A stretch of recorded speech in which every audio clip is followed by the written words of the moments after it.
It's a bird, it's a plane, no, it's Geek Time!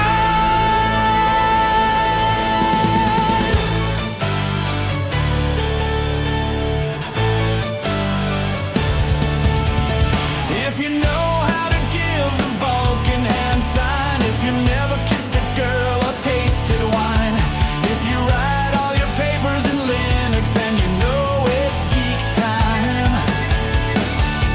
If you still live with your parents and you're 38 years old,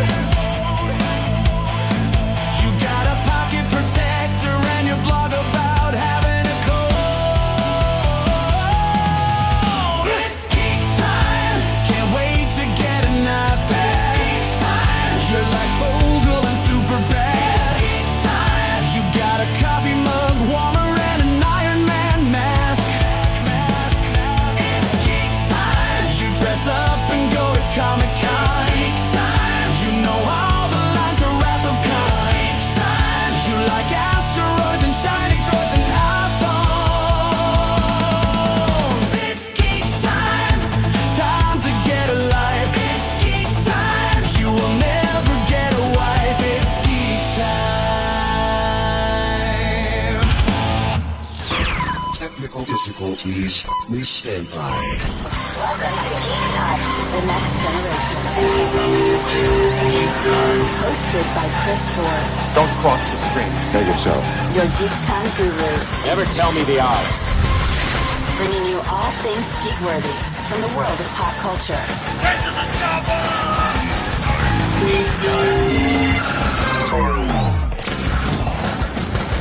Welcome back to another episode of Geek Time, the next generation, coming at you, season 2, episode 7.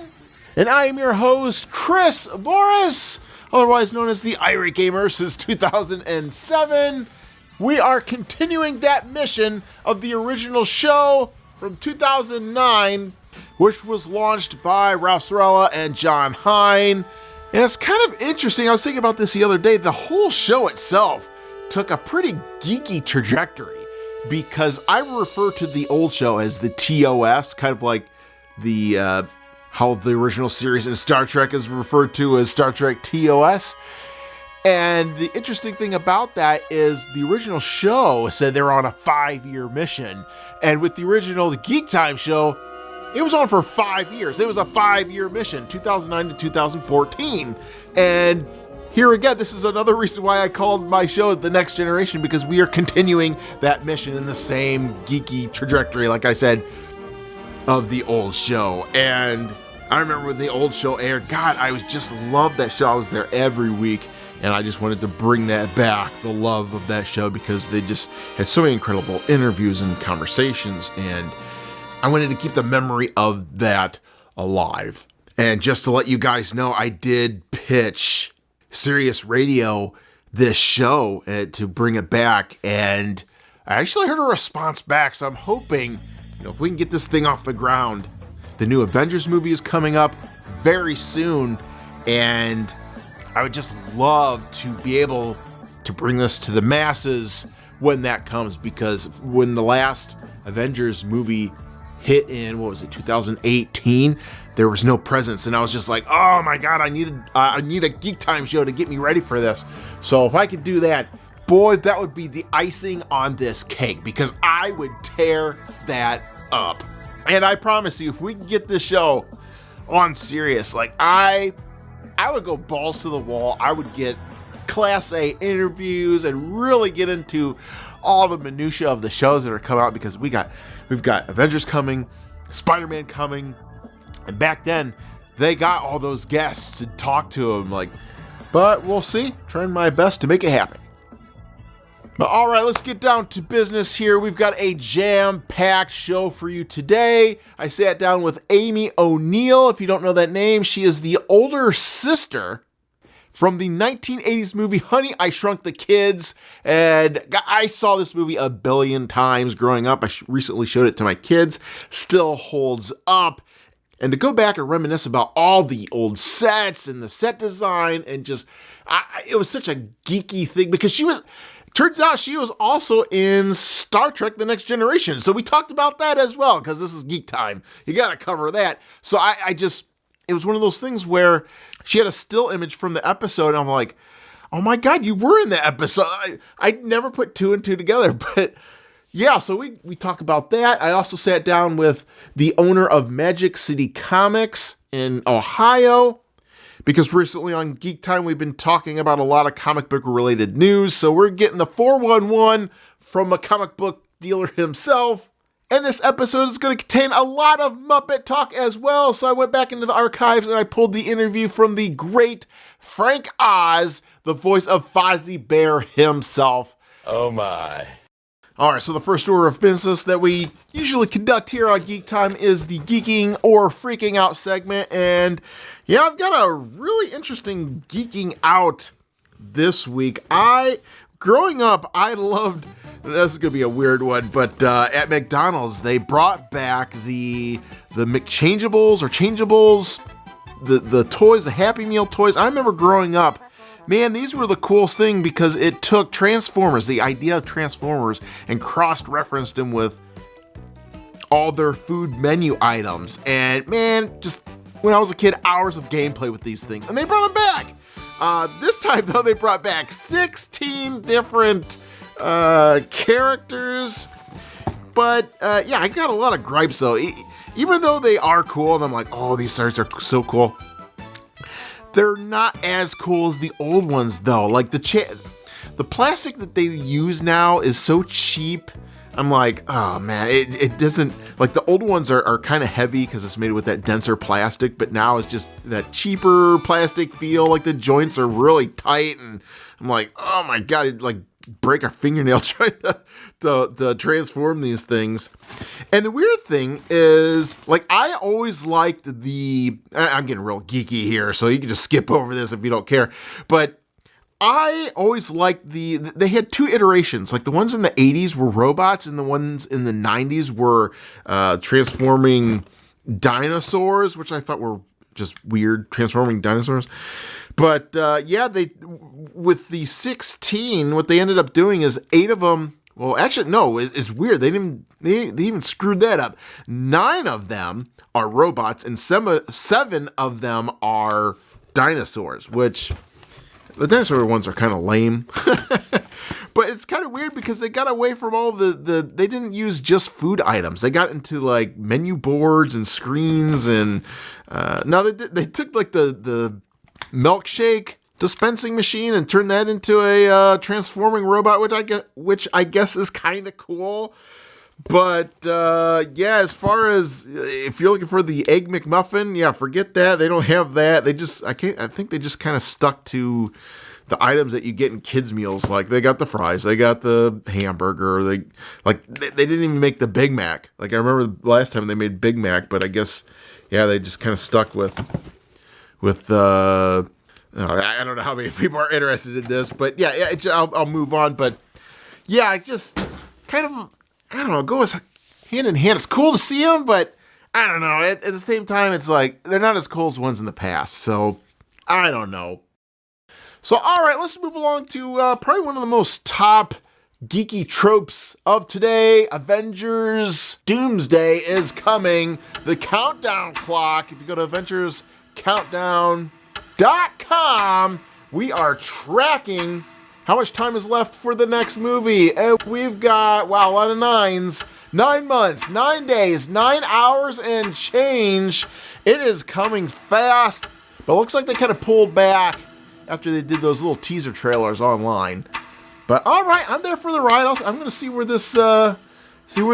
And like I said, if we can get this show on Sirius Radio, man, they have access to guests that would just be killer.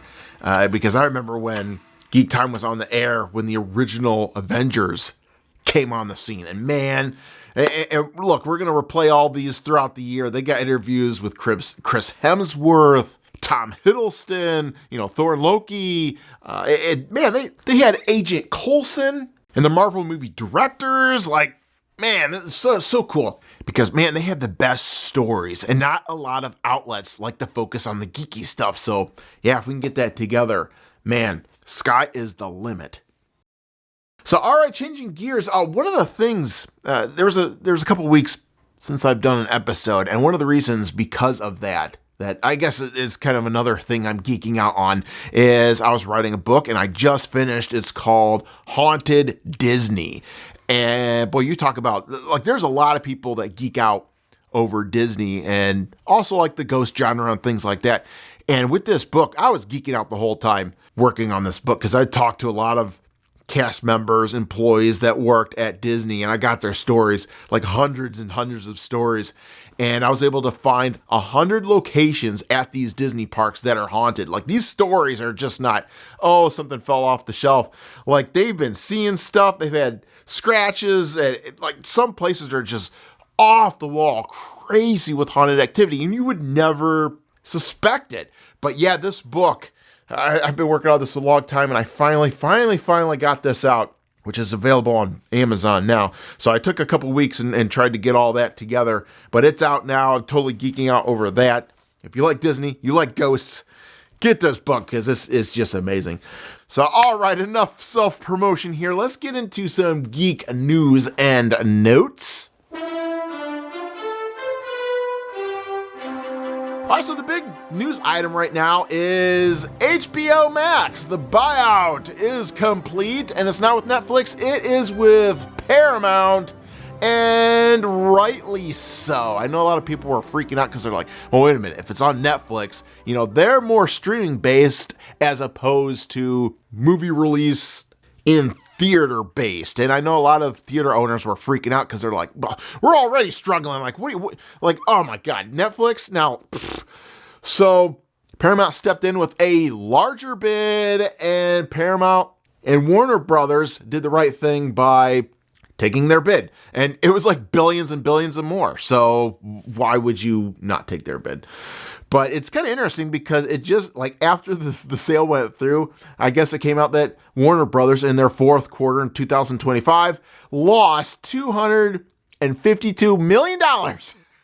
So, woo! Got that in before those numbers came out. Man, that is quite a loss. And I got to tell you, like, I've been trying to work with them and get something on their network, and they are just not buying. They don't want to think outside the box and gamble on something new, which right now is really needed. Like just look at what happened with K-pop Demon Hunters. This thing came out of nowhere, and it is just a runaway freight train. Now we've got toys, licensing up the butt. Like, we go to the store. I go to the store with my girls. There were Valentine cards that I picked up. They've got coloring books, activity books, pencil, like you name it, they've got it out there now. And the problem is, this is like the newest thing that kids have seen. Like, nobody wants to gamble on anything anymore. It's all IP driven, and it drives me nuts because how many times can you run Peppa Pig into the ground, or Star Trek, Star Wars? Like, give us something new. We need something new because the established IPs, they're just milking it for all it's worth and taking them in directions where us as old school fans are just not letting our kids being exposed to, because they're like, no, this is not acceptable. This is not what I want. So when something like K-pop Demon Hunters comes along, yeah, of course, it's a slam dunk. And I want to see more of that. And that's what I think we need moving forward. But so the next news item here, I guess, is a total contradiction to what I just talked about. The Scrubs reboot. Okay, here we go. Another IP that they refreshed. And I was kind of excited. So here's the story around this. I was very excited to see this come back because this is one of the shows that I loved when it aired. Like, every week I was there watching Scrubs. Watched it the whole series straight through a couple of times since then. So when they announced that, oh, this is coming out, I'm like, yes, yes, yes. But the last week or two, I've seen a lot of negative articles about this thing. MSN. The headline read, Scrubs doesn't belong in 2026. And I was like, oh no, you start reading the article, it says, too bad the creativity had a do not resurrect order on it. And JD, played by Braff in his most annoying immature affect, is no longer charming in the actor's 50s. I read that, I was like so turned off. I was like, oh no, I was so looking forward to this. Another article that I read was talking about how woke the show was. And I was like, oh no, not another casualty of war here with the woke agenda. So I going in, I was like, oh, this is going to be horrible. But I tell you what, man, these articles could it be further from the truth? I watched it. I was hooked within the first minute. I'm like, this is the show that I remember. Like, it just had all the tropes. The gags were there. The cutaway stuff was there. The, what do you call them? The daydream aspects were there. Like, and it was funny. And I don't know what, like, the one article that said this show was woke. Do they even know what that word means? It's kind of weird. Like, both sides of the court have different versions of what the definition of woke is, but I don't know what the heck they were talking about, because not only is it not woke, like they went out of their way to make fun of the woke agenda. It was hilarious. And the person they casted to implement this woke agenda, perfect casting. Like, I could have picked a better person to support that agenda. Like, it just had this thin rail girl, very tall, frizzy hair, like that. Enough said. They went out of their way, the writers, the writing on this was fantastic, but the writers went out of their way to make sure that you hate this woke agenda, because with Dr. Cox, like the friction between him and the woke HR person, hilarious. And and I'll tell you, the only downside I saw with this is that Dr. Cox is only in the first episode, which is very tragic, because he is like one of the linchpins to that show. So the first episode, I was like, yes, this is great. Second one, I watched the second one too. It didn't have Dr. Cox, so it wasn't that great, but it was still good. No! And I will say, watching the show, I loved it. It was hilarious. It had that heart of the original, and truth be told, I teared up at one point. So I don't know, these other people that gave this show a negative review, I don't know what they're expecting. I don't know what they were watching, but I don't know if they were fans of the original. Like, one person said, oh, if you want to watch Scrubs, just watch the original. Don't watch this new stuff. I was like, damn, I thought this held up very well, and it's the perfect successor for the original show. So I don't know, each their own? What is going on? Everyone in this room is now dumber for having listened to it. I award you no points, and may God have mercy on your soul. All right, so in other news, director Jeff Fowler, if you know that name, he is working on the new Sonic the Hedgehog movie. We're up to number 4 now. And yeah, I'm a fan of the video game series. I'm a fan of the movies. I think they've been doing a great job with these movies, and I can't wait to see what they do with this newest one. But he posted a teaser image online holding a hammer that Amy the Hedgehog has. So we're going to see Amy in this one. The Metal Sonics, I guess we're probably seeing this one. And not sure if you guys know, but Kristen Bell was tapped as the voice. Yeah, she was in Frozen, so I don't know if we're getting Frozen jokes in this one, because they're kind of meta when it comes to that stuff. So yeah, who knows? But she was also a previous Geek Time guest. Maybe we'll pull that out of the archive closer to the release date, which is in March 19th, 2027. So yeah, you've got some time. They just started filming, so that's why he posted that teaser image. And that's like the worst thing you can say to an early adopter. Amy the Hedgehog was never my favorite character. She's like kind of very low on the totem pole. In fact, I would like to rather see them introduce like Rogue the Bat or the Chaotix, people from that flavor. Hopefully for the next movie we'll get our Charmy the Bee. Like, I don't get really geeky with the name dropping here, but nerd alert! Yeah, I hope that's where we're going, to really get into the whole Sonic universe as time goes on, because they're going to keep doing them. These things are so doggone successful. I mean, hell, if we can have 50,000 Fast and Furious movies that I don't even care about, never watched, I think we could have like 10 Sonic movies when all's said and done. Prepare for rubbing speed! So this isn't a movie, but another TV series. I should probably cover this in the TV section at the end of the episode here, but we'll cover it here because I'm kind of geeking out over this Noir Spider-Man. This is pretty cool. Now what was that movie? Across the Spider-Verse or Into the Spider-Verse? The Noir Spider-Man was voiced by Nicolas Cage. So they tapped Nicolas Cage yet again to play as Noir Spider-Man. I'm like, wow, that is crazy. So I was kind of concerned because I'm like, okay, well, he's not the youngest spry actor in the world. So how's this going to play off? But I saw the trailer. I loved it. And one thing I loved about it is the trailer is in black and white, going for that noir feeling.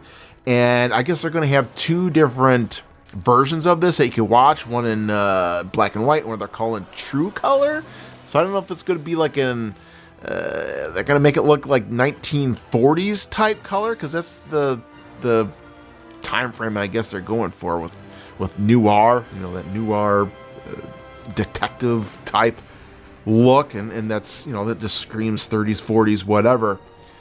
But I'm sold. I watch this, I'm like, I am sold. I don't even want to see this in color. I want to see it in black and white. This is how it should be seen. Like those old Twilight Zone episodes. Like, you have to watch them in black and white. So if you're watching it true color, I guess that's cool, but you're not a true geek if you're not watching it in black and white. All right, another thing that is making headlines is this AI Seed Dance 2.0 program. Lot to say about this. So this is an AI program, I guess, that, I don't know how this person did it, but I guess a director typed in the prompt of Tom Cruise versus Brad Pitt in a battle, something like that. And if you guys haven't seen this, like, this is going around the internet like gangbusters. But it flawlessly created a fight between Tom Cruise and Brad Pitt. I'm like, holy crap, it looks incredible, like movie cinematic level. They're fighting, they've got the voices, like you can't tell that this is AI. And the director even said, I may be out of, I'm paraphrasing, he said, I may be out of a job soon, like the Hollywood is over. But my response to that is, AI is really stupid though, because if you have a vision of where you want AI to go, it will not do it unless you have to really sit there and baby the damn thing to get it where you need to go. Because AI has its own vision, you have your own vision, and if you try to course correct, like, it just totally F's it up. That's why I say AI is stupid. I mean, yeah, sometimes it looks good, but for the most part, it is stupid. And it takes a lot of finessing, which usually goes horribly wrong. But I will say, like, I've seen some other, there's another guy I saw it on Twitter, or X, whatever you want to call it now, where they did a prompt for the Transformers Dinobots. And this was cool because it took the G1 Dinobots and put them in kind of like a Michael Bay universe. So they look like the Michael Bay robots, but they're not all, they looked like the G1 Transformers when they transformed. It didn't look like the slop where they turn all, sharp, mechanical, whatever that Michael Bay did. No, these looked like the actual G1 Transformers, which I'm like, yes. And you saw them transform, and now granted, I think this had to be cut down by like 5 minutes because it was like a 6-minute video on the transformation. Each one, they went through each Dinobot's transformations.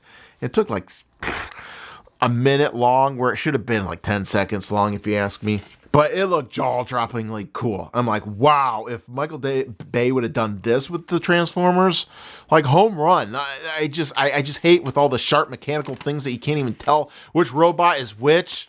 Like, that drove me insane. Like, if you want to reboot that shit. Like, that drove me nuts. All right, and that's all I got. That's all the babble we'll be talking about with news and notes. We got a lot of show to cover, so we'll be heading to break. And when we come back, we'll be talking to Amy O'Neill and some Honey I Shrunk the Kids conversation.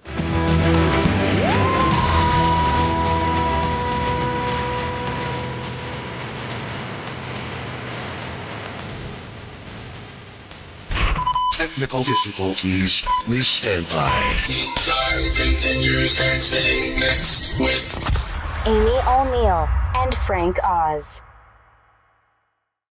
The Game Station Go by My Arcade is your latest and greatest handheld console for all things retro Atari video gaming. I've been having a lot of fun playing all these Atari classics from the 2600, the 5200, the 7800, and even the arcade games brought to you by Atari, like Atari Football, Centipede, and Food Fight. Got some Food Fight love in there. And just all these classics, Sky Raider, Skydiver, Red Baron, Night Driver, and Tempest. Good God, this is worth the price of admission alone. And you even get that toggle switch from the old game. Incredible. So get your Atari Game Station today, which comes with over 200 games plus on this handheld device. This is Michael C. Hall, and you're listening to Geek Time. All right, welcome back to Geek Time, Season 2, Episode 7. I got to sit down with Amy O'Neill. And truth be told, it's funny because I brought this up in the conversation.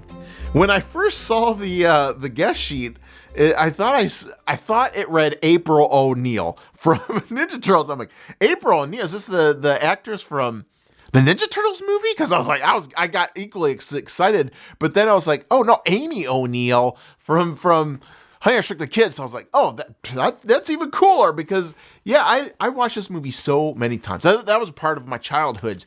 And the thing that was so cool, like, this was before CGI became a thing. Like, they used actual sets, like green screen, all this good stuff to sell that illusion that there were, only like a micro fraction of a centimeter high or something. So, without further ado, let's talk to Amy. Geek Time now brings you the daughter of a mad scientist who was once shrunken down to only a centimeter high. She's no stranger to spending days trekking across backyards, fighting ants, and sleeping in Legos. She also once broke her leg on the Starship Enterprise. She is Amy O'Neill. I'm very excited. I'm sitting down here with Amy O'Neill from Honey, I Shrunk the Kids fame, and I'm excited because I've seen this movie a billion times when I was a kid, so it's finally nice to meet you. I'm happy to meet you too, and hello to all of the geek fans. Should I mention that I'm getting over a cold and that's why my voice sounds like this? Yeah, I don't care. Okay. So being a geek, I know your name is very close to April O'Neil from Ninja Turtles. Did you ever get teased about that because your name is so close to that? I don't know about teased, but I can tell. Like, even when I got here this morning, one of the show promoters said, "Oh, April something or else," and I was like, "You're a Teenage Mutant Ninja Turtles fan." Oh man! It was an accidental slip. Yeah. So when Honey, I Shrunk the Kids came out, that was pretty groundbreaking in terms of technology on screen. I don't really know what to compare it to. Maybe like Fantastic Voyage. But you guys are doing some really cutting-edge stuff with that movie. When it finally was on the big screen, were you just blown away by what you guys did? Yeah. I mean, when I first read the script, everybody's imagination probably was a little different. And I didn't really know what it was going to be like. I remember driving to the airport on the way to Mexico City, because that's where we filmed the movie, in Mexico City for 5 months. And I remember wondering to myself, I wonder if this is going to be like as big as Goonies. That for me was like a huge dream because I loved that movie. But I didn't really know what to expect. And so then when we got down to Mexico City and we got to the film studios, and we had 5 sound stages that were full of oversized sets. Like, one huge warehouse was all just the grass. Oh, wow. One whole warehouse was all a giant attic floor. That was at a little bit of a tilt, but it was just a huge warehouse with the giant floor. One warehouse was just full of a giant blue screen, because at that time we were using blue screens as opposed to now the green screens. Okay. But so when we got down there and I saw that set of the giant grass, at that point, it started to hit home of how big a production this was, you know, and to get to see what all those artists that had already been down there for, I think, almost a year building all that stuff, what they had created. So at that point, I knew, you know, it started developing, you know, in my mind of how big this was going to be. So I'm sure you just got to set on every day and you're like, oh my gosh, this is crazy. Giant Legos, giant ants. Yeah, it was spectacular. But there was something different. You know, the grass set, even on a normal day when we weren't shooting in there, it was so beautiful. You know, they had some stuff that you can't really see on screen as much, but like all of the blades of grass, they were covered in these like little like hairs, almost like fishing wire of hairs. And then when we were getting ready to film, they would come and spray them down and put a mist on them, so there were little droplets of water on everything, so it gave that kind of glow.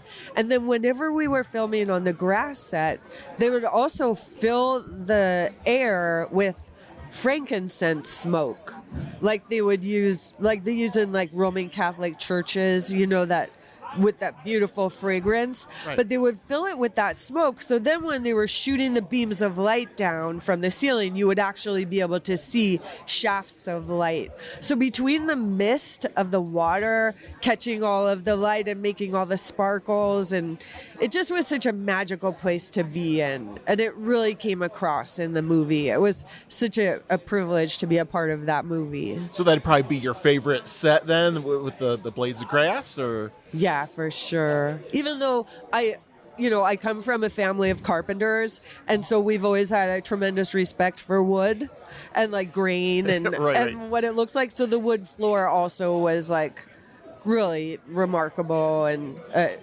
yeah, it was incredible. Well, when I was a kid, I remember when, I think it was ABC, because it was a Disney thing, when they did the making of special and they aired that. So that's kind of my only frame of reference for what was going on behind the scenes, because they showed like how you were jumping over the giant screws and the things like that.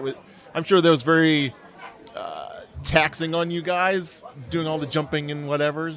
Well, I think that Joe Johnston, when he cast the movie, he probably had in mind, you know, that he needed kids that were in some way athletic. Like, I was a competitive ice skater, and I also ran track in school. I ran hurdles. Okay. And so I was kind of a natural person to take that in stride, that kind of movement. And then Thomas Wilson Brown, who played Little Russ, he had been studying dance ever since he was little, and he was like one of the youngest rodeo horseback riding stars, and so that's part of how he got discovered. But yeah, everybody had, you know, that natural ability, I think, to go on that kind of adventure. Oh, great. Yeah, we've had Joe on the show. So that's So I didn't realize he had a hand in that. Oh, okay. Oh, nice. Yeah, it was his movie. He directed it. Yeah, he's directed so many great movies that just went over my head. That was his first movie. Okay. Wow. Yeah. He did a great job on it, I have to say. Right? But yeah, so I do remember when the movie trailer aired on TV. I remember your scene. Well, it was your voice. I remember it was the Cheerios scene that they would always play at the very end of the trailer. You'd hear you'd yell out to your brother, "Nag!" And then he'd be like, "Dad, don't eat me!" And after I saw that, I was like, I'm sold. I got to see this movie. And I did see that in the theater. And so what was your reaction to all the on-screen stuff? Well, I had never seen my face up on a big screen. I had done television. I had done a lot of like episodic TV, like Mama's Family and Night Court and Family Ties and stuff like that. Wow. But I went to go see the movie Field of Dreams at a big theater in Westwood, which was kind of like the center at the time of like big movie premieres. And so it was in a huge theater, and they showed the trailer for Honey, I Shrunk the Kids, which I think they did a phenomenal job with that trailer. I was sold. Yeah, it got everybody because you know what happened? The people in the theater started clapping after the trailer showed. Oh, wow. And that was really unusual because I went to the movies all the time when I was a teenager, as much as possible. And you'd never hear people clapping after the trailer, but it was so thrilling, the tempo and the way that they spliced it all together. That was like the first time I saw my big old face on a movie screen. So that was kind of surreal. But yeah, just getting to be a part of a movie like that was such a privilege, and I just feel so fortunate that I was chosen by Joe to be Amy Zielinski and get Shrunk. Zielinski, yes. So how was it working with Rick Moranis? Because he was huge at that time. He was great. You know, he was kind of a serious person. I could tell that he put a lot of thought into the background of his character and why this stuff was, like, the timing of how to make this stuff funny. But yeah, Rick was great. He always made me feel really comfortable on set. I felt really free around him to explore and see what came out, and it was really fun.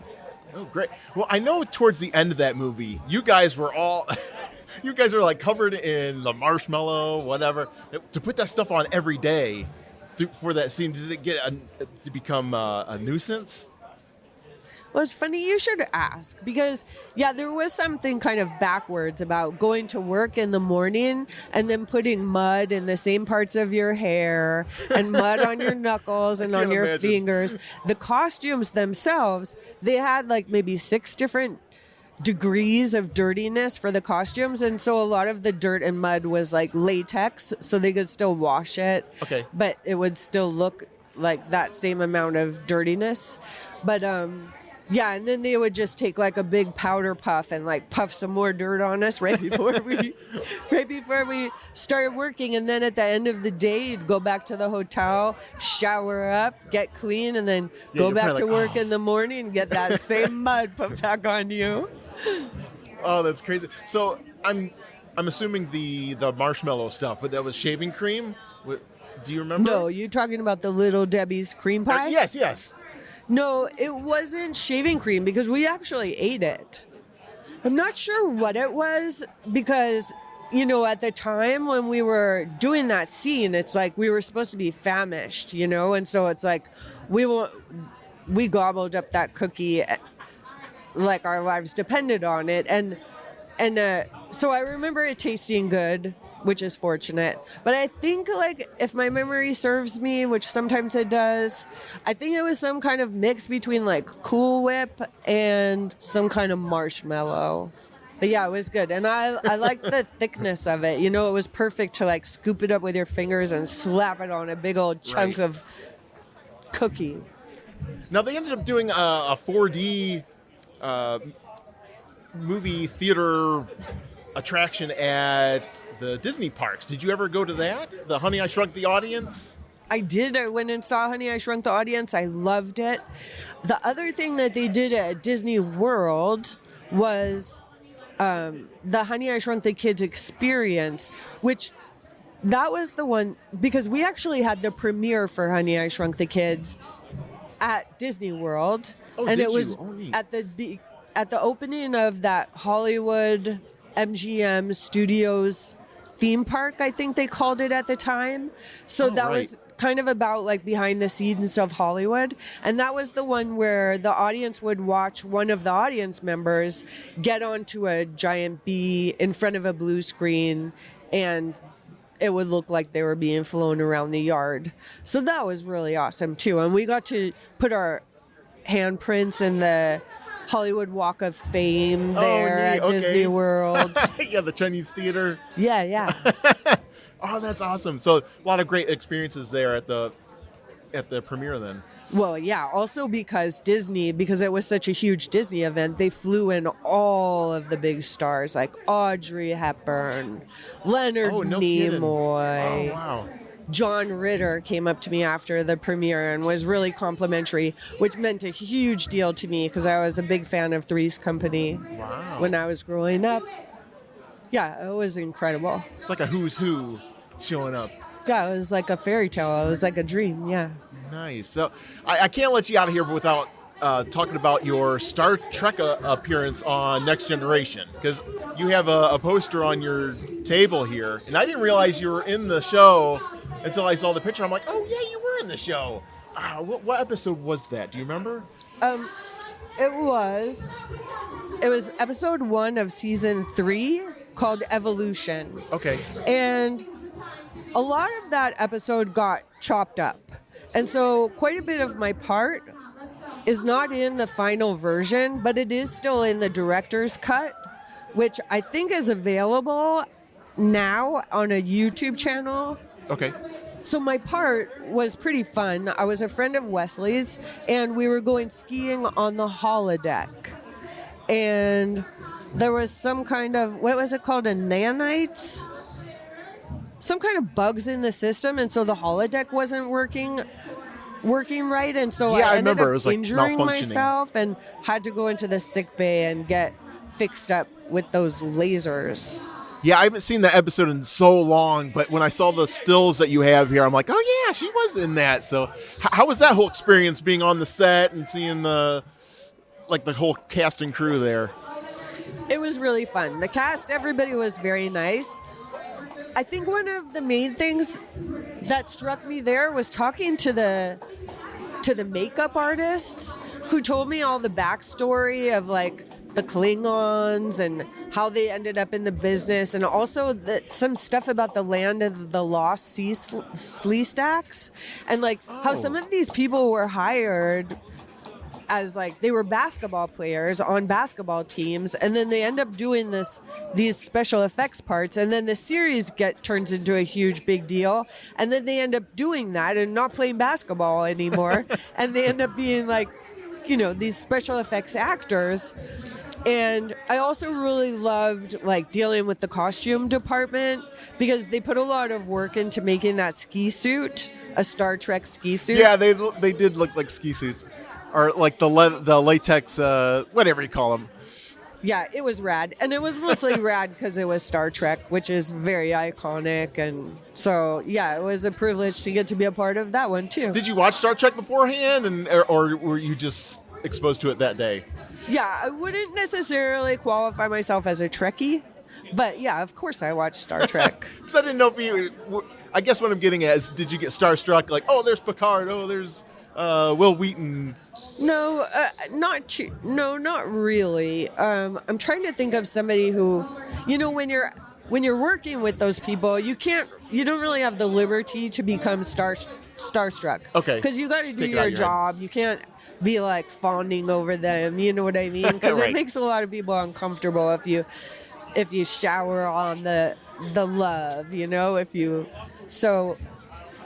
No, I remember Will Wheaton was really nice and professional, and yeah, I got to meet Whoopi Goldberg, and yeah, it was awesome to be on the Enterprise, really. Nice. Yeah. And you mentioned you were on Mama's Family.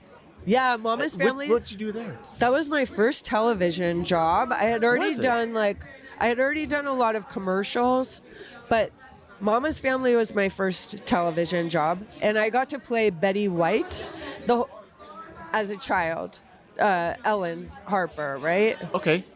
And so it was a flashback. It was an episode called Mama's Birthday. And so she goes into this flashback for most of the episode. And so, yeah, there's another actress, Tanya Fenmore, who played Carol Burnett when she was little. And it was really funny. Oh, wow. But the funniest part is it was directed by Harvey Korman, who I was such a huge fan of the Carol Burnett show when I was really young. So to get the opportunity to be directed by him, and it was filmed in front of a live audience, so that was pretty thrilling, having to deal with like different cameras and watching the light come on and know it was live. So yeah, that was an unforgettable experience. Wow. And Vicki Lawrence was hilarious and You had so the whole wonderful. crew there. Holy cow! Right? It was a jackpot. Yeah, I was like, this isn't a job. This is awesome. Yeah. Look, it was so great sitting down and talking with you and reminiscing, because I love this. Like, I see you have the McDonald's cups sitting at your booth too. I'm sure it's a proud moment too. Like, hey, I got on a McDonald's cup.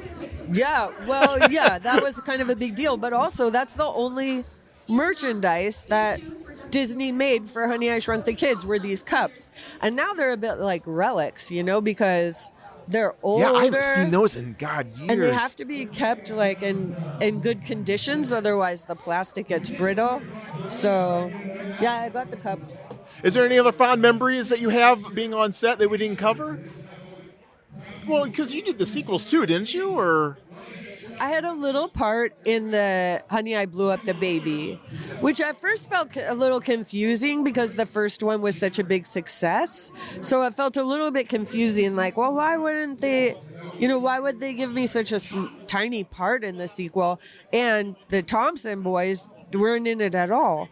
But then, not long ago, somebody approached me who was writing a book about the making of Honey, I Shrunk the Kids. And he had interviewed a lot of the behind-the-scenes people.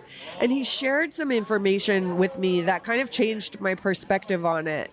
He was able to get a hold of some of Stuart Gordon's documentation that he had collected over the years when Stuart Gordon passed away. And in that treasure trove of information, he found something that he shared with me, which was that originally Honey, I Blew Up the Baby didn't have anything to do with Honey, I Shrunk the Kids. It was just a script that Disney bought that had a plot that centered around a giant baby. And so Disney decided to make it into the sequel of Honey, I Shrunk the Kids.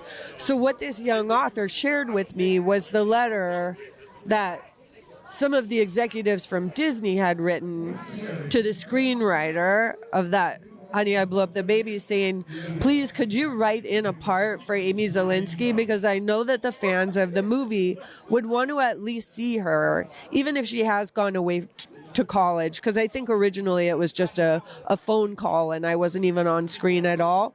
So it kind of went from feeling like that I was, an afterthought or something like that, to that somebody at Disney was fighting for me and for, on behalf of the fans of the movie to have Amy Zielinski in it. Yeah, it's crazy. I don't know why you would do a sequel and not have like everybody return and come back. So yeah, that's a crazy revelation. Is that book out yet, or is he working on it? Or yeah, he's working on it. Okay, I mean, so the people that he's been able to interview is pretty impressive. So is that a Geek Time exclusive then? Or? Yeah, I'll post it. Geek Time exclusive. And you can always find me on my Instagram at Amy O'Neill Official, and I'll post any kind of updates there. Okay. All right, Amy, thank you so much for spending time with us at Geek Time here. Really appreciate it. Yeah, thanks for geeking out with me. Absolutely. And we'll be back with more Geek Time.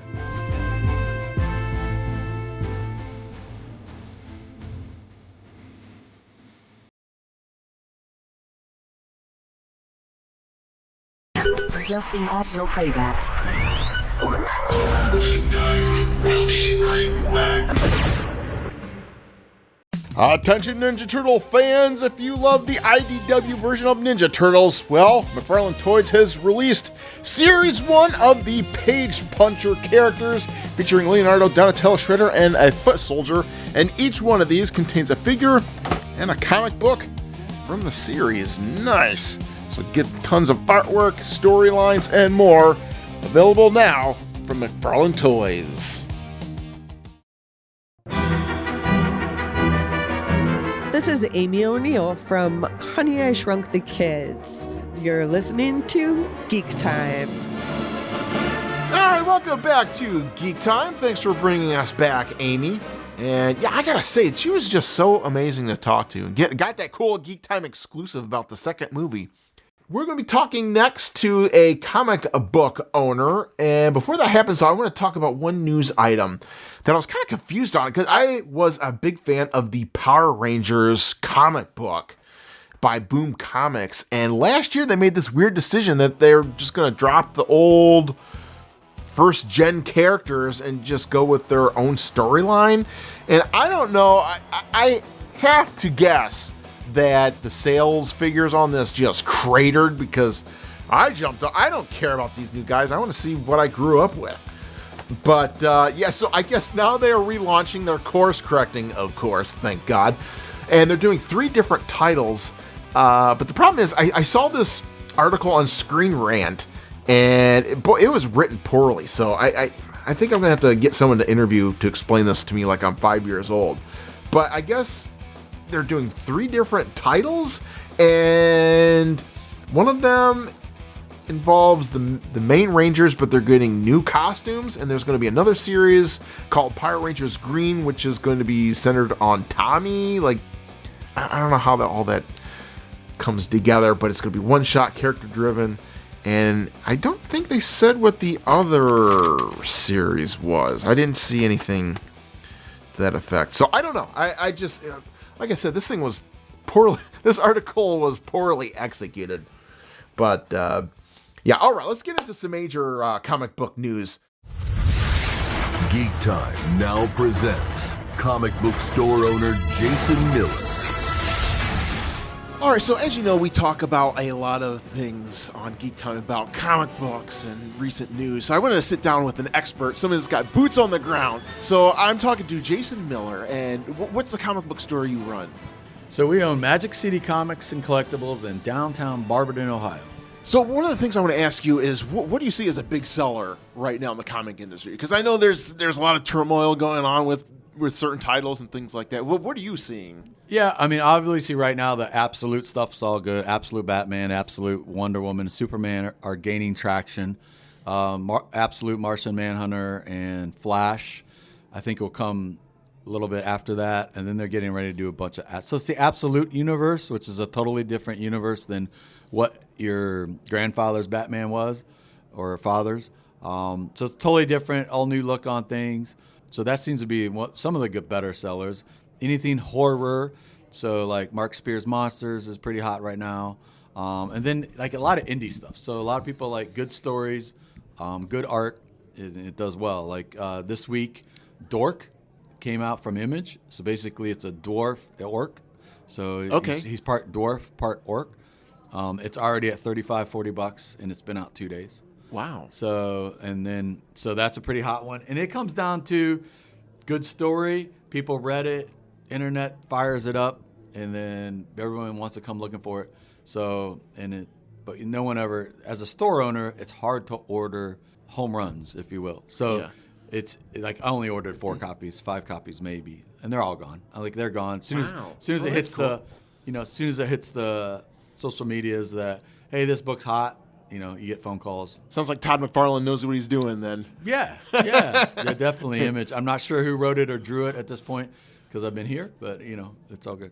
Now I've seen online too. And I don't know if you have an opinion on this one way or the other, but I've seen a lot of people saying or claiming that maybe the DC is fudging the numbers on the Absolute Batman, because they're saying that I think the recent one was it like 16 or 12. One of those numbers sold like so many more than the number one issue, and people are calling foul. And what are you seeing?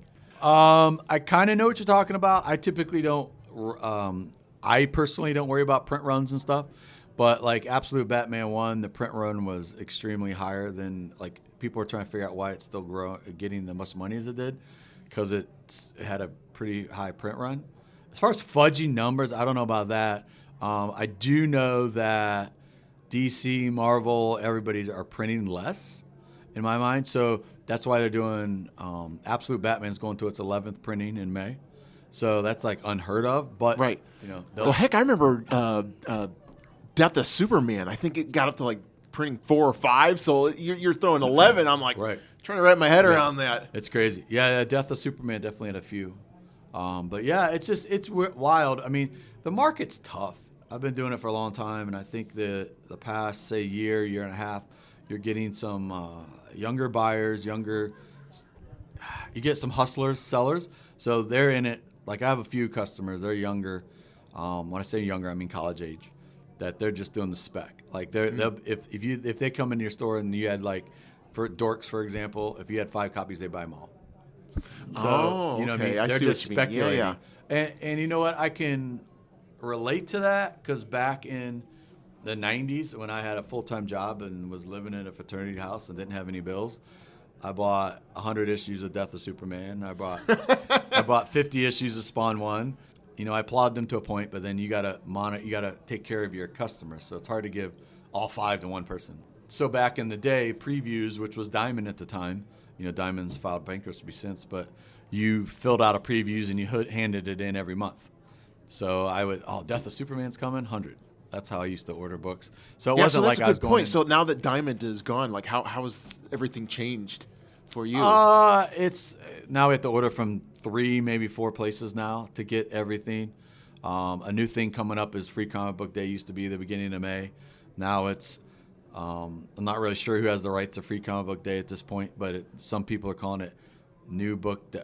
It's ridiculous. Wow, like things crazy. that have been there's things that have been gospel for a long time are now everything's changing. But yeah, I mean, oh man, you can't stop change. So it's wild. You have to roll with it. So one question I really want to ask is, I know people like DC and Marvel, they're really hedging their bets and doing like 50 Batman titles a month, 50 Spider-Man titles a month. Do you think that's hurting, or do you think they should really pull back and like let's do 1 or 2 really good titles? Because I've been trying to get back into Batman and Spider-Man and Iron Man. I read Iron Man 1 because they redid it. I was like, oh, this is pretty good. Issue 2 came out. I'm like, I'm lost. I'm totally done. Like I don't know what's going on in this industry. Like I want good stories, but I just feel like they're spreading themselves too thin. Yeah, I don't know that they're. I hear you. It's not the titles, because there's always been titles. Remember, you always had Batman, Detective Comics, Brave and the Bold, which is Batman, Superman. So they've always had multiple titles, but now they have multiple universes. That's where it gets confusing. Maybe that's So when you have all these multiple universes and the like the Ultimate Universe in Marvel, the Absolute Universe in DC. That's where it gets confusing for me, is to try to, and then you'll get characters that jump between the both, and that's where it gets like, what the heck? Oh yeah. So that's just my take on it. It drives me nuts too, because I picked up the new Green Lantern series from the new issue 1. Then you got to ask yourself, which Green Lantern is this? Yeah, well then everything was good up until like issue 12 or something, and then it just totally off the rails. It went to this comic and that comic, and then jumped into different storylines. So I'm like, I can't follow this. Like I want to give them my money, but I can't. I feel like they're deliberately sabotaging their own franchise. But they've done it for a long time. Yeah, but it's the gone. 90s. It's gone totally off the rails. I mean, you had Nightfall, you had Night Quest. You know, when Batman he got his back broke. That went through every DC title. Yeah, I know, there's always been those storylines. So so frustrating though. If you I know. Just want to read. I hear what you're saying, but it's all about comic sales. There's a lack, in my opinion, of franchise writers and artists. So and not to put anybody down, but I mean the storylines. You can only do so many storylines. Yeah, because I was reading with the Green Lantern, I'll go back to that. I think it was like issue 4, and then it jumped into this dream, the whole thing that was going on with that. Then we came back, and I'm like, okay, this is good. And then by issue 8, it's like, okay, we're diverting again. I'm like, I just want a good, solid Green Lantern story, because I feel we haven't gotten one since Jeff Johns left. I agree. Like the stories need to, but then there again, it's like with everything else, like Stranger Things. Up until the end, it was like it was all a dream. So it's just it's. All right, so let's change gears. So one of the things I've been really liking is all the stuff, like the stuff you wouldn't think that would do good, like the Ninja Turtles. They redid that, brought it back. Right. I've been loving the storyline there. Darkwing Duck. I know that's an obscure one, but I love what they're doing there. It seems like all these Splinter ones are doing a lot better than the established. Are you seeing that in your store? Yeah, I mean Yes. So since Dynamite got basically the Disney universe, they're doing Maleficent, and the new one coming out is Ursula, Little Mermaid. So they're taking the villains and they're doing some comics with them, giving them a different look. Darkwing Duck, they did DuckTales. They've done so. It's just a matter of getting the license and just running with it. This week, Thundar the Barbarian came out. I would love, when I was a kid, Thundar the Barbarian was every day after school. Oh yeah. And then now it's a comic, but they never did a comic before. So that's a hot one. Oh, even with Todd McFarlane, they got the Transformers license. Been doing a great job with that. Yeah, I think. and then the whole Energon universe is it comes down to, in my opinion, it comes down to storylines, and everyone wants a good story, and then once the word gets out, this is a good story, then everybody wants to jump on the bandwagon, and it's tough to play that game as a store owner. All right, let's say I don't know, a book comes out, and you know it's hard to let's hold 5 back, see what happens, because it's money. You know, that's $10-$20 that you're betting on. It's like every week's a bet.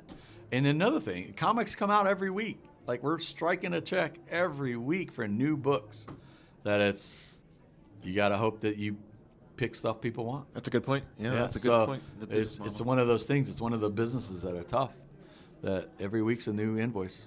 All right, so we'll end things on an interesting note. So I don't know if you saw this, but Action Comics #1 went back up for auction, and it went for $15 million. Correct. Which is amazing. Well, what do you think of that?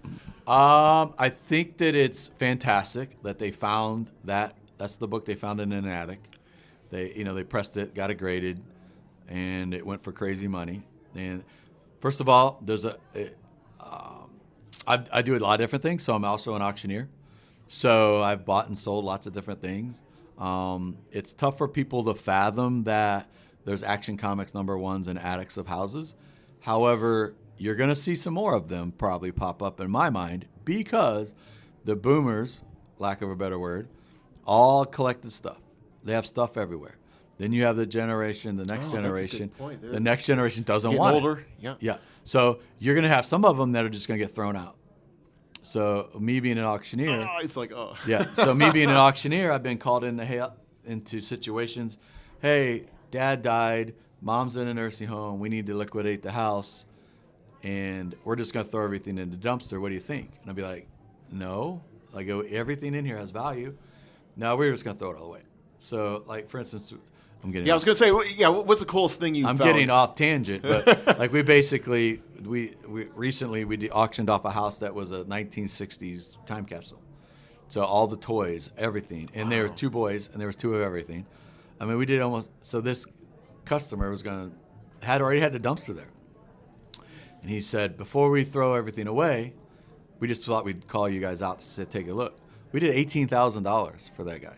Wow. And that was shit that was going in the dumpster. Wow. So back to the comic, there's other Action Comic ones. There's other collectibles in collections, in filing cabinets, in attics. That'd be an instance where I'd be like, I'll give you $100 for the lot. Exactly. And it's happened. Really? Oh, wow. Yeah. Oh, man. Yeah, you go and you buy a house. A scene out of Simpsons. Yeah. So there's a lot of stuff out there, and then I'd say in the next 5 to 10 years, it's all going to come out. And there's still going to be pieces that are hidden.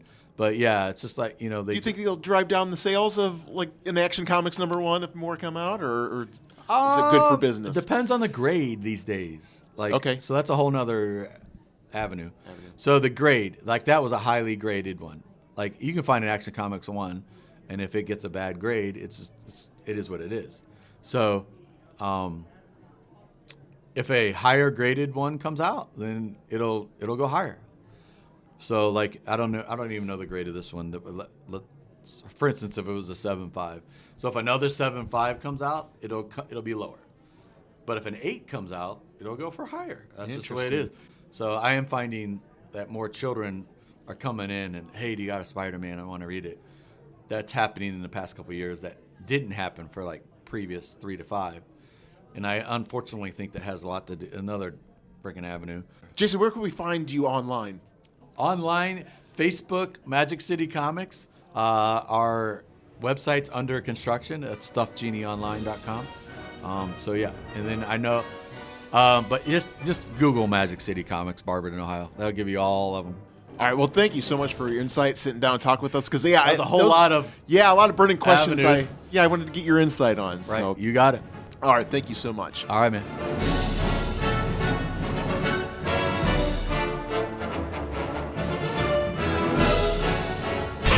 Technical difficulties. Please stand by. Geek Time continues transmitting next with Puppet Master Frank Oz. The Irate Gamer show is now on Blu-ray in 3 classic editions. You've got the first Ultimate Collection featuring seasons 1 through 6, the second one featuring seasons 7 and 8, and the last third collection featuring season 9 and 10. Relive all your favorite moments from the show with over 100 episodes in all, with tons of bonus features, deleted scenes, commentaries, and more. You can get all of them for one low price on the Irate Gamer store, which is found at ghostdrchris.com. Hi, this is Frank Oz, and you're listening to Geek Time. All right, guys, welcome back to Geek Time. Last segment here. And yeah, I know I'm probably a little late on this, but I wanted to cover some Toy Fair news. Toy Fair's 2026 coverage. So yeah, I know Toy Fair was a few weeks back now, but I wanted to do a little roundup here because there are a lot of things I wanted to comment on. So now this news just came out. This just dropped. But Voltron, if you grew up in the 1980s, you were exposed to Voltron. Superman actor Henry Cavill, that's how you say that? He is leading the Voltron team in this new live-action film, which is going to be appearing on Amazon MGM. And I'm excited because they've been talking about a Voltron movie for years. I saw concept art, I think it was like back in 2007. I was like, yeah, let's go. And they're finally doing it. So, and one reason we got news or caught wind of this is because they announced that Hasbro has picked up the license for the toys. Very exciting. But so far we've got a stacked cast, they're saying. So Henry Cavill, he'll probably be the main guy. And it's kind of cool because I talked to a couple of the voice actors that were in the original series, like Lance and, what was the other guy's name? Link or something? But yeah, I don't know who he's going to play. Lance, I hope they keep all the characters the same. But I'm getting kind of nervous because the other characters they listed, Sterling K. Brown, which now he is black, which I don't mind, but we are in the age where they keep race swapping characters, gender swapping characters, and I'm like, I just want what I grew up with. Missed it by that much. So yeah, we got Sterling K. Brown. He's probably going to be one of the drivers. And they've got 2 girls attached to this, Alba Baptista and Rita Ora, which I don't know who they are, but are they going to be the drivers too? Are we going to have 2 female drivers of the Lions? Which I'm like, oh no, here we go. Okay, I don't mind Sterling K. Brown. Make him one of the other main guys. But as far as the other ones go, like you're going to have Princess Allura. Is that her name? I can't remember. But yeah, the princess is one of the drivers. I have one of the girls as the princess. That's fine. But I want like Pidge and the fat guy and the nerdy guy. Like, don't change those guys. Like that's the heart and soul of your film. You always want somebody that's different. And come on, Voltron is a geeky property. You want the fat guy and the guy with the geeky guy with glasses. Like, come on, what are you doing to me? Like, So if they start flipping those out, I'm going to be very, very mad. But I guess behind the scenes, the project is being produced by Todd Lieberman via Hidden Pictures.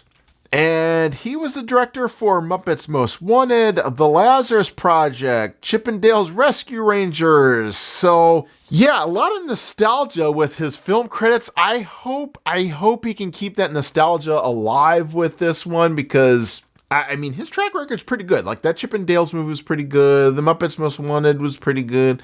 So we'll see what he does. Gosh, if they start swapping out all these characters though, I'm gonna be very mad. But all right, let's get into some of the Toy Fair stuff. Toy Fair's 2026 coverage. So NECA, for me, kind of stole the show. Like NECA caters to that 80s demographic. Like, yeah, they just do. And last year they showed off their Sesame Street characters with the Henson Company. They've got that IP. And I just had this feeling. I was like, you know what? I bet down the line they're going to pick up the Muppets license as well. And this year, sooner than I expected, but man, they picked up the Muppets license. And this year they showed off Miss Piggy, Gonzo, and the Mahanaha singers, for lack of a better term. And they look pretty great. I gotta say, I'm like, these are neat. And they're of course in scale with the Sesame Street stuff. But they got some big shoes to fill because Palisades had the license in the early 2000s. And they did a great job. So they're not only battling modern consumers, but they're battling against the nostalgia of the past too. Like they better put out a superior product. And there was one guy online, his name is James V. Carroll on Facebook. He posted about this, and he worked on the Palisades line, and he worked with Diamond Select for their Muppets line, and he's pretty much ran lead on the art direction there. So it was cool because he took the NECA prototypes pictures and photoshopped them and said, here's how you can make them better. And my God, when you look at these pictures, it's like, yeah, like he knows exactly what to tweak and fix, because one of the things that I saw is he took Gonzo's eyes, like it just reshaped them to make them look perfect. And I was like, wow, get this guy on NECA's team. Like he needs to really be on that team because he did a great job. And it's kind of cool because Boss Fight Studios are doing Fraggles figures. So man, they've got the whole Henson universe pretty much covered. So I can't wait. That's awesome.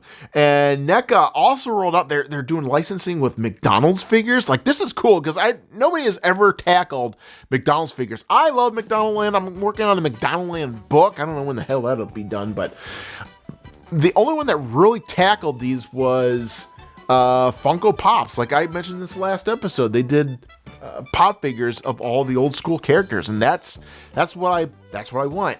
And with these prototypes, they only showed like one prototype of Grimace, but it's the 1990s version of Grimace, and it's like and everybody online was like, I want the older version of Grimace. Give me the older version. So I hope they're not just gonna stick with the newer stuff. I'm gonna talk to my contact over at NECA, because I've got a nice contact with them. I'm going to tell them, like, you better focus on the old nostalgic stuff, because that's what we want. We want Captain Crook. We want Big Officer Big Mac, Mayor McCheese. Like, yeah, and we want the old Ronald. Like, the actor that played him was Moody, King Moody. Like, we don't want the new actor, whatever the heck his name is. I don't know. But, yeah, we want that old stuff, like the stuff we grew up with. Like, those, like, for me, like, those old 1980s commercials, like that's what did it for me before they got rid of King Moody.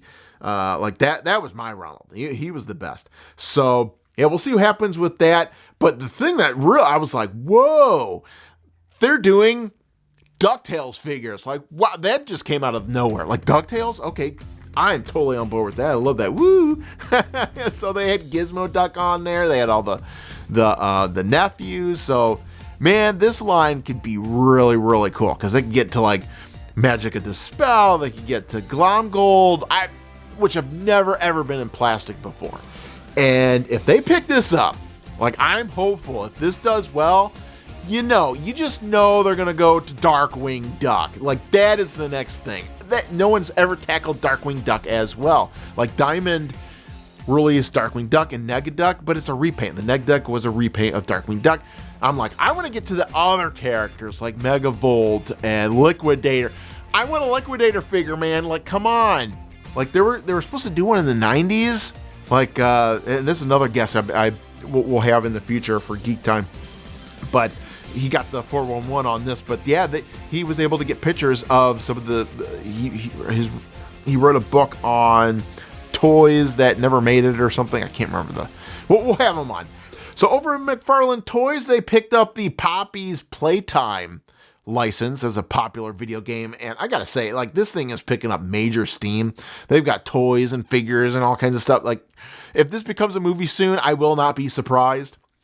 And they picked up, let's see, they're doing more DC Super Friends. They did like from the 80s cartoon. They got a real life Lex Luthor in his pink outfit. I'm like, wow, that looks crazy. They've got Hellboy. One thing I was geeking out on is they're making the Batman animated series figures. I've always wanted a Clock King animated version of that character. They're finally, after years, they're finally giving us the Clock King as a Build-A-Figure. So, my God, thank you, Todd, for doing that. Major wow factor. But the one major letdown is the Super 7 Sesame Street line. I think I made a post about this online. What the F is going on here, man? Like, the first 4 waves were perfect. We every time they gave us new characters, deep cut characters, the whole works. The last 2 lines are lacking, man. The last time they gave us Grover. They already gave us Super Grover, but they gave us Grover. And then in this new wave, we got 4 new figures. Okay, every wave comes out, I think we only get 2 waves a year. 3 of the 4 figures are characters we already got, but in pajamas. Pajamas? Like, what are you doing to me, man? But I will say that 4th figure is pretty cool. It's that typewriter guy that comes out and goes, noonie, noonie, noonie, noonie, noo. Like, making a figure of that guy.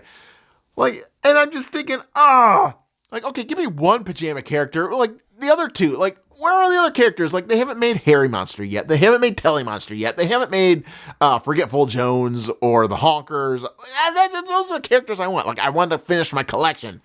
You're killing me, Smalls. You dick! As far as Jacks go, they are focusing on Sonic DC crossover figures. Expect them to do more movie characters in 2027, I'm sure. They're also focusing on the Mario movie, which is dropping very soon. But the one thing they is kind of absent is any news on the new Simpson figures. Where is that Simpson figure line, guys? Like, I know you, like, when I talked to them last year, they said, yeah, we got this thing planned out to 2027. Where's the figures? What is going on here? I have no idea. Loyal subjects, they just sent me over a big box of Mask toys. These look amazing, I gotta say. I can't wait to open these up and play with them. Yeah. And one thing over at Hasbro I thought was interesting is they made Snake Eyes a girl. Like, what is going on with that? I guess a lot of people were mad, and I think they nixed the whole idea because of the backlash, which... thankfully, yeah, rightfully so. What are you doing to me? I don't know. Last thing over at Nacelle Toys. There you've got the Star Trek license. Perfect. They showed off the new wave of figures. They're also doing playsets.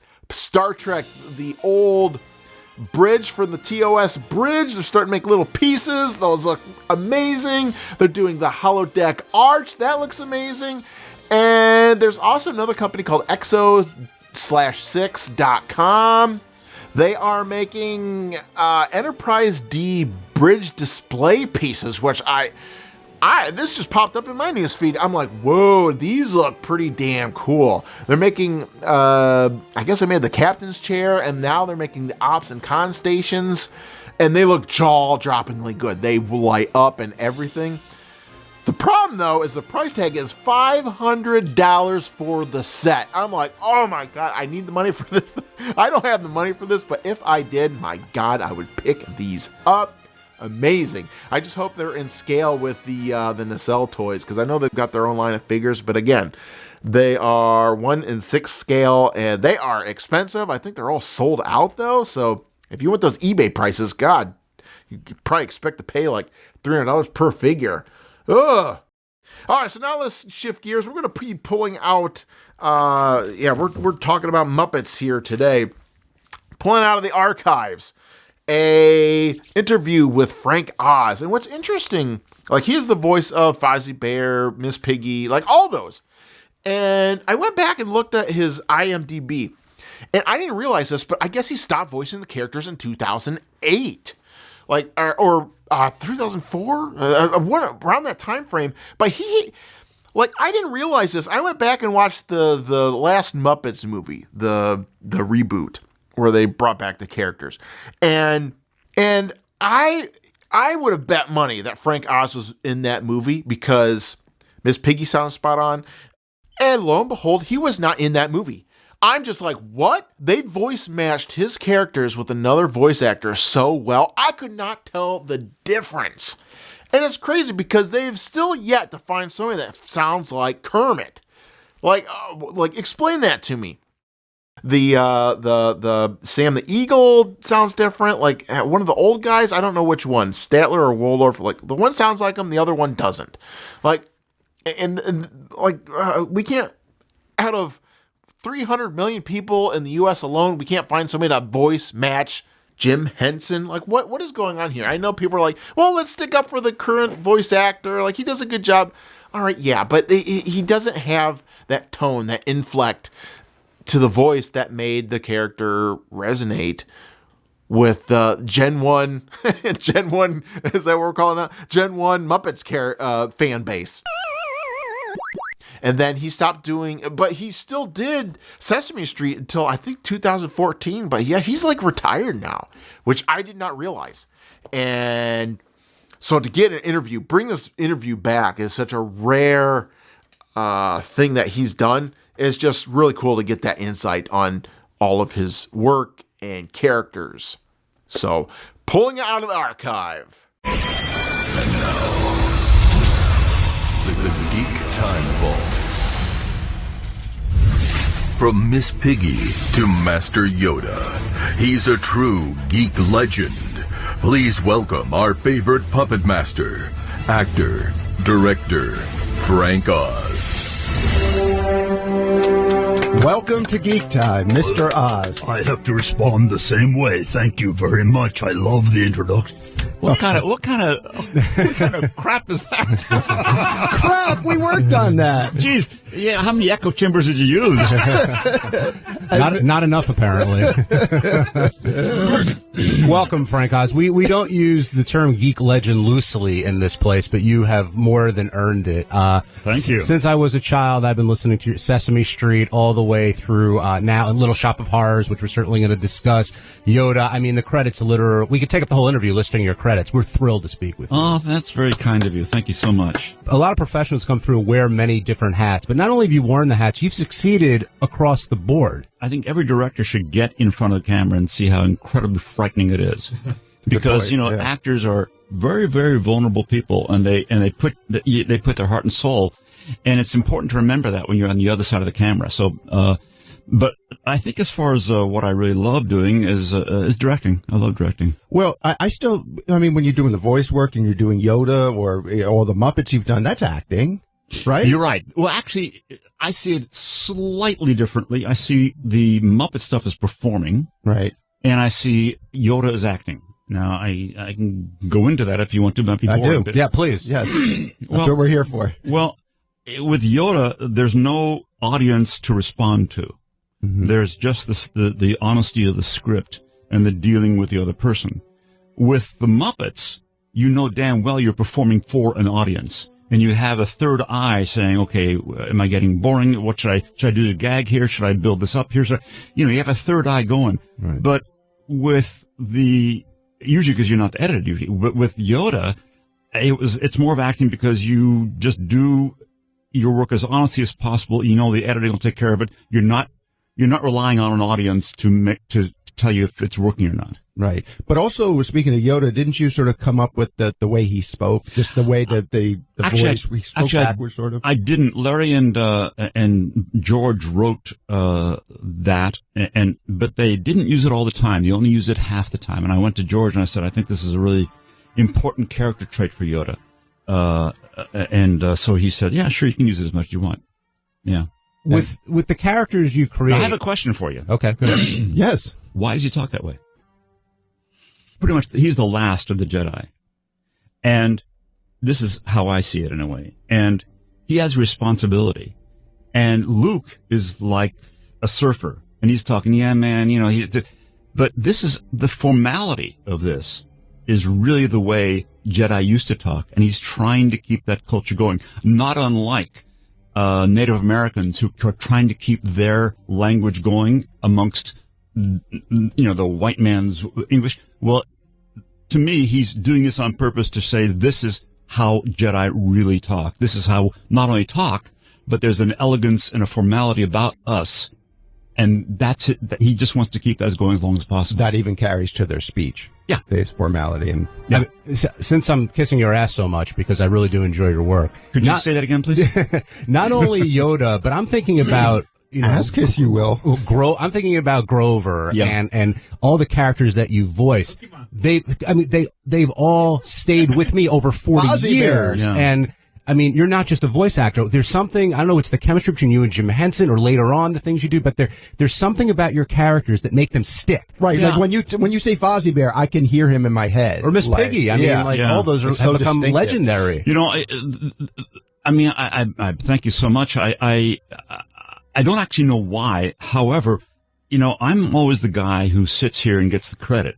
But you got to remember that one does not work in a vacuum. There are writers, there's the director, there's Jim especially, there's other performers. You know, you don't build a character by yourself. You build a character by working with the other person. It's like if one of you were in the room alone, you wouldn't be creating as much as you are together. Right. You need to bounce. So on I want to just lay that in that I'm the one who always gets the credit, but and also the workshop people who made the characters. So there's a lot of people involved. My job is to put it all together. But why? I don't know. All I know is that I go deep into character, and I don't know what the answer is. That's interesting you say that about putting it all together, because that's what you do as a director too. Right, is you just take all these pieces of departments and pull them all together. Right. Yeah. Although with a director, for a movie, I hate to use the V word. Are you ready? Vision. Yes. But one does. Yeah. One has to have a vision. As a performer, one does a job for the director who has the vision, you know. And so that's in part why I love directing, is because I can kind of show the world as I see it. Did you, your parents were puppeteers, and did you start puppeteering and doing voices right away with the puppets, or did that come later? Did you immediately put a voice to whatever you would do with your puppets? No, I didn't do voices. I was scared to death to do voices. I was a very self-deprecatory kid. I had very low self-esteem, and I think I was 12 years old. My parents, you know, for me, now I didn't know it at that time, but I do know it now, that, I guess I was a young fellow who felt like expressing himself, but he was too frightened to express himself. And I think having the puppets there was a good way to please my parents, because they're puppeteers, but also to not be rejected, because if I was up there, I'd be rejected. But if the puppets are up there, the puppets are rejected. So I think looking back on it, I think that was a safe way for me to express myself, you know. But I didn't. As a matter of fact, I performed in the San Francisco Bay Area from about 11 years old to about 18 years old. I never wanted to be a puppeteer. I wanted to be a journalist, actually. And when I was 18, I said, okay, I'm stopping this. But I made, $25 a show, and it was a great training ground. But when Jim asked me to come out and work with him when I was 19 to New York, I didn't do voices for about 4 years. He almost gave up on me. I was so frightened. I could not, I just didn't think well enough of myself. And I mention this on purpose because people will look at me or other people like me and say, look how he's so successful. Right. But it's not true. We have the same problems to work out as anybody else, and it took me a long time to have enough confidence in myself to actually do voices. So when you started with Jim, you were puppeteering, but you weren't doing voices. I was manipulating. He was doing the voices. And he kept on at me. Yeah. And finally, he forced me into it. What was the first one you did? There was a TV show called the Al Hirt Special. And Al Hirt was a trumpeter who did a weekly show. And there was a two-headed monster. And I did one head, and I think Jerry Nelson, who dear friend who passed away recently, did the other. And I remember distinctly, didn't want to do it, scared out of my mind. And I remember going into the dressing room, and it's an old showbiz adage, but I did it. I looked in the mirror, and I said, okay, Frank, if you can't be good, be loud. And that's what I did. And then it began slowly, but it took a while. That's what I try to do here. A maxim to live by. But so you've directed so many films and a broad range of films. I think some comedies that are extremely underrated. Dirty Rotten Scoundrels, I thought was fantastic. Thank you. What About Bob is great. I mean, whoa. Just stop on What About Bob for a minute. I love that movie. It's one of those movies. It's in my top 20, which is a movie that I've watched 20 times at least. Thank you. I have one of my favorite scenes from it. I mean, if you don't know about Bill Murray's this crazy mental patient who latches himself to Richard Dreyfuss and he can't get rid of him, and this just sums it up. Get out! Something I said. You've ruined my life! You've ruined my career! You've ruined my book! You've turned a perfectly peaceful house into an insane asylum! Get out! Daddy! My God, Leo, what's gotten into you? Why'd you need to kick Bob out of the house? You think he's gone? He's not gone. That's the whole point. He's never gone. Is this some radical new therapy? You see? Those two are so great together. They were fantastic. Were they originally the guys that you wanted for this and cast? No, actually, they didn't come to me first for Billy or Richard. Jeffrey Katzenberg from Disney had Billy, and Billy and Jeffrey came to me to do it, and then we cast Richard. Yeah. Well, it was a stroke of genius because that movie is just so unbelievably funny. But the film you're here to talk about is Little Shop of Horrors, and I remember going to see that for the first time and loving it. I had seen the stage show. Yeah, it was great, wasn't it? Fantastic. Down at the Orpheum here in New York? Yeah. But the reason I love the stage show so much is because of the way everything turns out, basically. It's not your happy ending. You know, the plants, here's a spoiler, guys, the plants take over the world. But in the first, in the iteration of the film, there's a different ending. But now with the DVD, we finally get to see, I guess, what you intended all along. Yeah, there's actually the Blu-ray has two DVDs, two movies. It's the movie with the happy ending and the movie with the dark ending. And what happened, I'll make it short, but what happened was that after a year of prep and 5 months of shooting, we brought it to San Jose, and as much as people were applauding after every musical number, until the plant ate Ellen and Rick, and they hated us because they loved those characters. And I asked, can we do one more in L.A.? So we did that same thing exactly. So it was not releasable. The audience was against us for killing the leads. So we had this extraordinary ending, which we couldn't use. Richard Conway was the special effects guy. Now, special effects at that time, this is all real. There's no CGI at all. Yeah. I mean, in the entire movie, there are 2 optical shots. Everything else is real, completely real. So Richard worked on this for about a year with his staff, and I had to call him and say, we can't use it. Can't use any of it. And the joy here, which is what I'm so happy about, is 25 years later, I got a call from Warner's saying we're doing the new ending, and I saw it, and I loved it. And I got to call Richard 25 years later and saying, Richard, you know what? We're finally going to see it. And I'm thrilled about that. That's great. Did you understand the choice at the time, or... Howard and I, as a matter of fact, David Geffen, in the very beginning, did not want the dark ending. He said, you cannot kill your 2 leads. Now, Howard Ashman, who was a genius, Howard and I really wanted to stay true to the stage play. But I learned a tremendous lesson. One lesson I learned was, in a stage play, your eye can wander. You can look at anything you want to.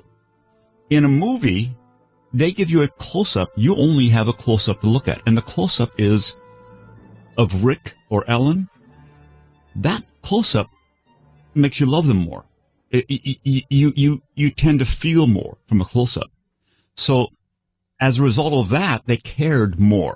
It wasn't as tongue-in-cheek as I wanted, as Howard wanted it. On top of that, when the 2 characters died on stage, the actors came out for a bow. When they die in the movie, there's no bow. And you believed in these people. And so I'm going to be very curious. There's a showing tomorrow at the New York Film Festival. I'm going to be so curious to see if the audience is still unhappy with the dark ending, because it's dark. Yeah. It's very dark. And I would prefer to have the dark ending like Howard did, but I'm curious about the audience. I really am. It's funny, when Steve Martin's character went, everybody was happy because, you know, he was so great in it, and the way, you know, but, I can't wait to see it with the dark ending. I'm really looking forward to it. Yeah. If you look at that dark ending, just remember all that stuff is not one digital or optical effect. Okay. Yeah. And extraordinary. It took like 40 people to operate the big plant? The big plant? Yeah. When the plant was like a foot tall, like 2 people. Right. When it was when it was a literal ton, it was about 13 feet high. It took about 40 people. It was one actually in the head of the plant, opening up the mouth. Yeah. There was like 30. Yeah, because all the lips moved and everything, all the servos, whatever was going on. There wasn't servos at that time, right? It was all cable. Wow. It was all cable from under the floor. And it was, it was pretty extraordinary. And I said this before, so it's not new, but it's always surprising for people to hear this, that the plant, when it was large, it had a fast patter song that actually is a new song that I asked Howard to write. It was Mean Green Mother from Outer Space. It was nominated for Academy Award, as a matter of fact. And when we did that, when we decided that, and realized, holy cow, we don't know how to do this because foam rubber for that plant does not move that fast. It's just not possible. Right. It's impossible.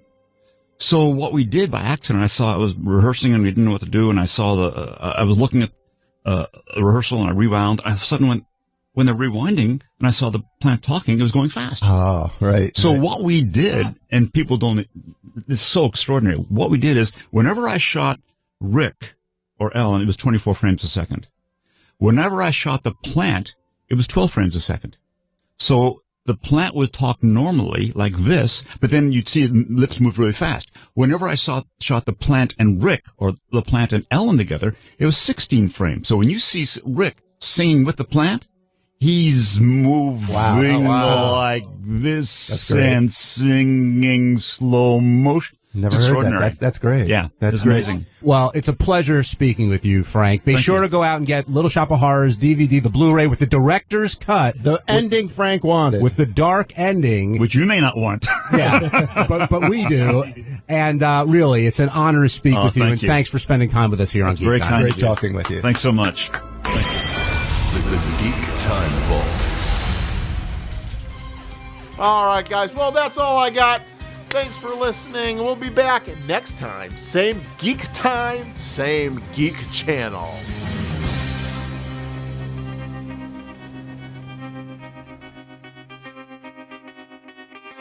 Live long and prosper. Geek Time.